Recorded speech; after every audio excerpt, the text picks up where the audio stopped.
রাজনীতিবিদরাও বলেন যেভাবেই হোক সংসদে যাওয়ার পর আমরা সবকিছু অনুমোদন দিবেন, ভালো কথা সংসদে গিয়ে, কিন্তু সংসদ পর্যন্ত যাবেন যে সেটা কি কোনো প্রক্রিয়া লাগবে না?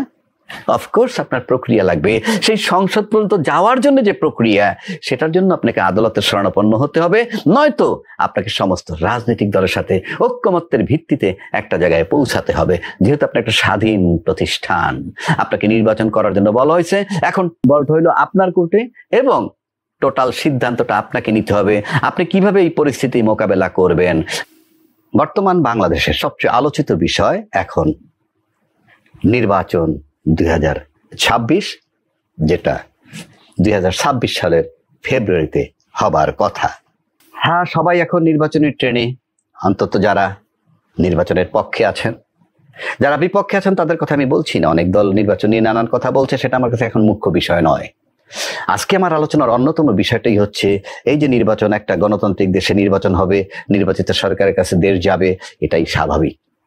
কিন্তু সবকিছু তো একটা নিয়ম মাফিক হতে হবে, সবকিছু একটা আইনি কাঠামো আছে, একটা আইনি ভিত্তি থাকতে হবে, সেটা যখন যে অবস্থায় থাকুক। দেশে 5ই আগস্ট 2024 যখন শেখ হাসিনা চলে গেল দেশ ছেড়ে, উনি কাউকে দায়িত্ব না দিয়ে পলায়ন করেছেন।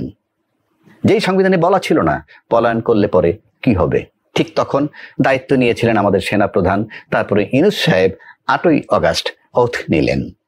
উনি ওথ নিলেন কিন্তু অন্তর্বর্তীকালীন সরকারের প্রধান হিসাবে। তারপর দেশ চলমান, অনেক চড়াই উতরাই পরে অবশেষে আমরা নির্বাচনের দিকে আসলাম এবং মোটামুটি একটা নির্বাচন হতে যাচ্ছে বলে প্রতীয়মান হয় বা সবাই আশা করছে। বিষয় হচ্ছে যে প্রধান নির্বাচন কমিশন সম্প্রতি বলেছেন, কমিশনার সম্প্রতি বলেছেন এবং পত্রিকায় এসেছে যে উনি প্রধান উপদেষ্টার চিঠি পেয়েছেন এবং সেই মোতাবেক উনি নির্বাচনের জন্য তৈরি হচ্ছেন এবং 2026-এর ফেব্রুয়ারি মাঝামাঝি নির্বাচন করার জন্য প্রস্তুতি মোটামুটি ওনার সম্পন্ন হতে যাচ্ছে বলে উনি বলছেন। এবং সেখানে উনি একটা কথা বলছেন যে সংবিধান মোতাবেক নির্বাচন হবে এবং সংবিধানে পিআর পদ্ধতি বলতে কিছু নেই। এখন উনি কিন্তু ইনফ্যাক্ট যে সংবিধানটার কথা আমরা আলোচনা সমালোচনা করতেছি, সংবিধান আদৌ ওটা আছে কি নাই সেই বিতর্কে আমি যাচ্ছি না, জাস্ট আমি ওনার কথায় থাকছি। আমি ধরে নিলাম যদি উনি ওই সংবিধান মোতাবেক, যেটা শেখ হাসিনা যেটাকে কাউকে কোনো কিছু না বুঝিয়ে দিয়ে চলে গেছেন, যে সংবিধানটা রেখে, যদিও আমার ভাষায় সংবিধান যেহেতু উনি সিস্টেম পালন করেন নাই, পলায়ন করলে কি হবে সংবিধানে বলা নাই, সুতরাং ওখানে ফুল স্টপ হয়ে গেছে, এই সংবিধানের আর কোনো ফাংশন নেই। তবু আমি তার কথাটা ধরে নিলাম। একজন প্রধান নির্বাচন কমিশনার অত্যন্ত বিচক্ষণ এক ব্যক্তি, অনেক লেখাপড়া জানা মানুষ, উনি খুব ভালোই বোঝেন সংবিধান। কিন্তু প্রশ্ন হচ্ছে পিআর পদ্ধতির কথা সংবিধানে নাই উনি বলছেন। আমি এটা বলার পর আবার সংবিধান ভালো করে নেড়ে চেড়ে দেখলাম, সেখানে নির্বাচন সম্পর্কে যাই বলা থাকুক 118 থেকে শুরু হয়েছে, পরবর্তী কয়েকটা অনুচ্ছেদে নির্বাচন প্রসঙ্গে বলা হয়, তার কোথাও বলা নাই কোন পদ্ধতিতে নির্বাচন হবে। উনি যে পিআর পদ্ধতির কথা বললেন সেটা তো নাই। এগুলা টাইম টু টাইম সিদ্ধান্ত হয়, সংসদ থাকলে সংসদে নির্ধারিত হয় কোন পদ্ধতি হবে সেটা সংসদ সিদ্ধান্ত নিতে পারে। আর দেশে বর্তমানে যে সিচুয়েশন, তাতে যেহেতু সংসদ নাই এবং যেহেতু গোটা রাষ্ট্র সমস্ত রাজনৈতিক দলগুলোকে একত্র করে বসে আলোচনা করতেছে যে পিআর পদ্ধতিতে হবে না কোন পদ্ধতি হবে, এটা এখনো সেই আলোচনাটা চলমান। তার ভিতরে উনি বলে দিলেন যে পিআর পদ্ধতি সংবিধানে নাই, নির্বাচন হবে সংবিধান মোতাবেক। আমি ধরে নিলাম উনি যেহেতু একটা স্বাধীন বডি, উনি যেহেতু একটা স্বাধীন প্রতিষ্ঠান, উনি বলতেই পারেন। কিন্তু আমার প্রশ্ন হচ্ছে যে অন্তর্বর্তীকালীন সরকার সংবিধানে নেই, ওনাকে নিয়োগ দিয়েছে কিন্তু অন্তর্বর্তীকালীন সরকার, 1 নম্বর। 2 নম্বর হলো আপনি যদি পুরনো সংবিধানের দিকে যান, যেটার কথা আপনি বলছেন মিন করছেন, তাহলে তো 8ই আগস্ট 2024-এ সংসদ ভেঙে যাওয়ার পর ওই সংবিধানেই বলা আছে কোনো কারণে সংসদ ভেঙে গেলে পরবর্তী 3 মাসের মধ্যে নির্বাচন হতে হবে। সেই মোতাবেক 7ই নভেম্বর 2024-এর মধ্যে নির্বাচনের কথা ম্যান্ডেটরি ছিল আপনার কথা মোতাবেক, সংবিধান মোতাবেক। সেই মেয়াদ যখন পার হয়ে গেছে, তারপরে তো আপনি সংবিধান মোতাবেক কিভাবে নির্বাচন দিবেন, কোন প্রক্রিয়ায়? আপনি তো প্রধান নির্বাচন কমিশনার হয়েছেনই 21শে নভেম্বর 2024 থেকে। তাহলে আপনি ওই সংবিধান মোতাবেক নির্বাচন কিভাবে দিবেন? ওটা তো এক্সপায়ার্ড, আপনি আসার আগেই ওইটার সময় শেষ হয়ে গেছে। এটার মানে হচ্ছে ডাক্তার আসিবার পূর্বেই রোগীটি মারা গেল। কাজে ওই সংবিধান মোতাবেক আপনার নির্বাচন দেওয়ার আর কোনো সুযোগ নেই। এখন প্রধান উপদেষ্টা চিঠি দিচ্ছে আপনাকে নির্বাচনের জন্য, অফকোর্স কারেক্ট, কারণ উনি তো অন্তর্বর্তীকালীন সরকার। সুতরাং অন্তর্বর্তীকালীন সরকার যদি আপনাকে দিয়ে থাকে তাহলে আপনি অন্তর্বর্তীকালীন সরকারকে প্রশ্ন করতে পারেন, আমি সংবিধান মোতাবেক নির্বাচন করব, পিআর পদ্ধতির কথা এখানে নাই, তো আপনি যে আমাকে নির্বাচন করতে বলতেছেন কোন সংবিধান মোতাবেক, কোন বিধানে, আমার মেয়াদ আমি কতদিনের মধ্যে নির্বাচন করব, এগুলা যখন নাই, হয় আপনি তার কাছে যাবেন, না আপনাকে চিন্তা করতে হবে কিভাবে করবেন। আপনি 7ই নভেম্বর 2024-এর মধ্যে যখন নির্বাচন হয়নি, তাহলে আপনি ফেব্রুয়ারির জন্য প্রস্তুতি নিচ্ছেন কোন এখতিয়ারে? আপনি তো স্বাধীন একটা প্রতিষ্ঠান, প্রধান উপদেষ্টা আপনাকে চিঠি দিচ্ছে নির্বাচন করার জন্য, প্রস্তুতি নেওয়ার জন্য, কিন্তু আপনি যাচ্ছেন কিভাবে? প্রতিষ্ঠান তো স্বাধীন, সিদ্ধান্ত তো আপনি নিবেন। এইবার আসি, আপনি দায়িত্ব পাইছেন 21শে নভেম্বর, তারপর থেকে এ পর্যন্ত আপনি যে ফেব্রুয়ারি মাসে গেলেন, 1 নম্বর হলো কোন বিধানে গেলেন, সংবিধানে সেটা বলা নাই। 2, আপনার কাছে অন্য কোনো ব্যাখ্যাও তো আপনি এখন পর্যন্ত না দেশে জরুরি অবস্থা চলে, না কোনো প্রাকৃতিক দুর্যোগ হয়েছে, তাহলে আপনার নির্বাচন এইভাবে চলতেছে কেন? আপনি ফেব্রুয়ারি 2026-এ গেলেন কিসের ভিত্তিতে? আপনার ব্যাখ্যাটা কি? এটা আপনাকে দিতে হবে, যেহেতু আপনি স্বাধীন প্রতিষ্ঠান, আপনাকে ব্যাখ্যা দিতে হবে। 2 নম্বর, আপনি যদি কোনো পরিস্থিতি বুঝাইতে চান যে এই পরিস্থিতির কারণে আমি ফেব্রুয়ারি মাসে নির্বাচন দিতে যাচ্ছি, তাহলে আপনার সেটার একটা বৈধতা লাগবে। সেটা কিভাবে নিবেন? হয় আপনি সমস্ত রাজনৈতিক দলের সাথে আবার মিটিং করবেন, অথবা প্রধান উপদেষ্টার সাথে বসবেন, প্রধান উপদেষ্টা সহ দেশবাসীকে নিয়ে বসবেন, সুশীল সমাজ নিয়ে বসবেন, নিয়ে একটা সিদ্ধান্ত নিতে পারেন।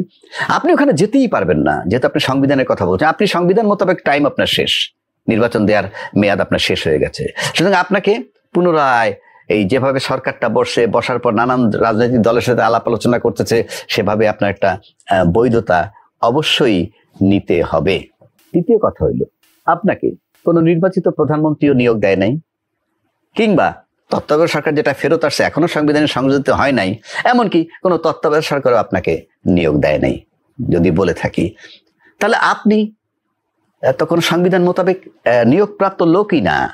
প্রধান নির্বাচন কমিশন তো আপনি সেই সংবিধান মোতাবেকই না, আপনি হয়েছেন নির্বাহী প্রধান অন্তর্বর্তীকালীন সরকারের অলিখিত সংবিধান যেটা চলে, যেটাকে আমি নামকরণ করতে চাই অন্তর্বর্তীকালীন সংবিধান।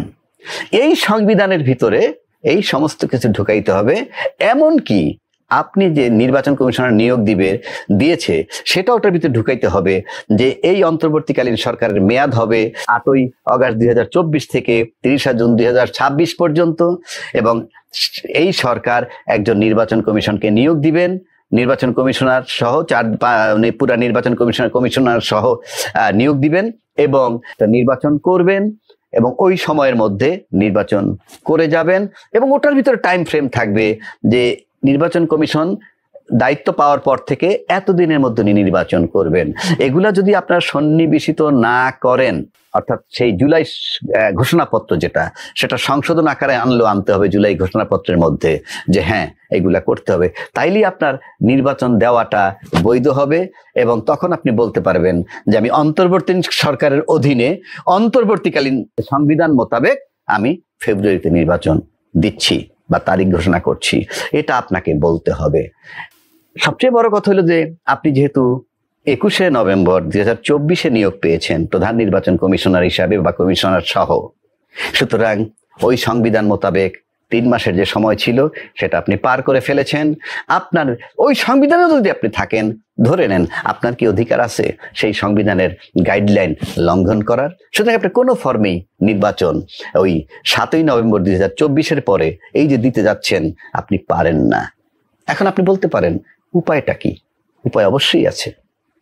যেমনি ভাবে শেখ হাসিনা চলে যাওয়ার পর একটা প্রশ্ন আসছিল উপায় কি, দেশ চলবে কিভাবে, তখন কিন্তু আমাদের চিফ জাস্টিস নেতৃত্বে অ্যাপিলেট ডিভিশন একটা মতামত দিছে যে সাংবিধানিক সংকট শূন্যতা দেখা যাচ্ছে, এবং এরকম পরিস্থিতিতে একটা অন্তর্বর্তীকালীন সময়ের জন্য অন্তর্বর্তীকালীন সরকার নিয়োগ দেওয়া যেতে পারে। একইভাবে আপনাকে অবশ্যই, যেহেতু আপনি স্বাধীন, আপনি অন্য কোনোভাবে যদি দেশবাসীকে নিয়ে, দেশের রাজনৈতিক দলগুলোকে নিয়ে, প্রধান উপদেষ্টা সহ এবং বড় স্টেক হোল্ডার, আর্মি চিফ বা 3 বাহিনী সবাইকে মিলে বসে ঠিক করতে পারেন, অন্যান্য রাজনৈতিক দলের সাথে বসে ঠিক করতে পারেন, ভিন্ন কথা। নয়তো আপনাকে আদালতের শরণাপন্ন অবশ্যই হতে হবে। আর যদি আপনি আদালতের শরণাপন্ন না হন এবং সেইভাবে যদি আপনি একটা আইনি বৈধতা না নেন, তাহলে কিন্তু আপনার যদি খেয়াল রাখতে হবে, আপনাদের চোখের সামনে প্রধান নির্বাচন কমিশন নুরুল হুদার কি পরিণতি হয়েছে, আপনাদের চোখের সামনে কলমের কথায় তত্ত্বাবধায়ক সরকার বাতিল করে দেওয়ার পর সাবেক প্রধান বিচারপতির কি অবস্থা হয়েছে, কি পরিণতি হচ্ছে, সেটা কিন্তু আপনাকে মাথায় রাখতে হবে। সুতরাং আমি দেশবাসীর স্বার্থে তথা আপনার স্বার্থে, সবার স্বার্থে আপনি একটা আইনি মতামত আপনাকে নিতেই হবে।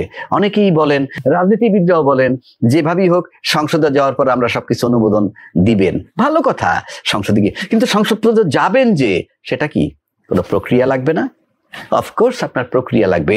সেই সংসদ পর্যন্ত যাওয়ার জন্য যে প্রক্রিয়া, সেটার জন্য আপনাকে আদালতের শরণাপন্ন হতে হবে, নয়তো আপনাকে সমস্ত রাজনৈতিক দলের সাথে ঐক্যমত্যের ভিত্তিতে একটা জায়গায় পৌঁছাতে হবে। যেহেতু আপনি একটা স্বাধীন প্রতিষ্ঠান, আপনাকে নির্বাচন করার জন্য বলা হয়েছে, এখন বলটা হইলো আপনার কোর্টে এবং টোটাল সিদ্ধান্তটা আপনাকে নিতে হবে। আপনি কিভাবে এই পরিস্থিতি মোকাবেলা করবেন। নতুবা আমি কিন্তু আপনাকে সতর্ক করলাম, দেশবাসীর পক্ষে একটা সচেতন নাগরিক হিসাবে এবং সংসদ পর্যন্ত আপনি যাদেরকে নির্বাচনের মাধ্যমে নিবেন, তাদেরকে আপনি একটা রাইট ট্র্যাকে করে নিয়ে যান, রং ট্র্যাকে নয়। সুতরাং এর একটা আইনি ভিত্তি, আইনি সমাধান কিংবা সুপ্রিম কোর্টের শরণাপন্ন হয়ে একটা আইনি মতামত খুবই জরুরি দেশ, জাতি তথা সবার জন্যে।